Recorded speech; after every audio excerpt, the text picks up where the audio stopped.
Sugatan ng isang pulis ng tamaan ng sumpak mula sa nanlabang suspect sa buy-bus operation sa Iloilo. Bukod po dyan, milyon-milyong pisong halaga ng droga ang nasabat sa NAIA at sa iba pang lugar. Nasa frontline ng balitang yan, si Ian Suyo.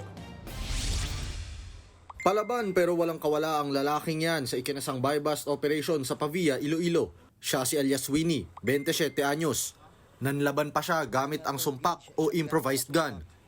Nung sense po sa tubig na pulis po yung transaction niya, yung nakatakbo po ng more or less 5 to 6 meters. Habang daw tumatakbo, nakapagbunot daw po ng sumpak, napitikan niya yung backup ng pusher buyer natin.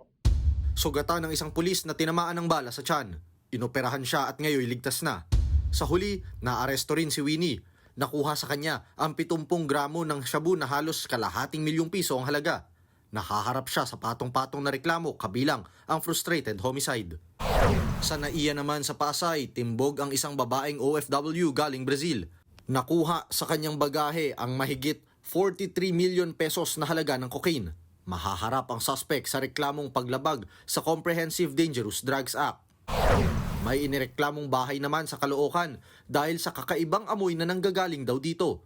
At nang pasukin niya ng mga otoridad, tumambad ang mga kemikal at laboratory equipment na ginagamit umano sa paggawa ng droga. 10.5 million pesos ang halaga ng mga nakumpiska. Iniimbestigahan pa ang taong nagrerenta sa naturang bahay.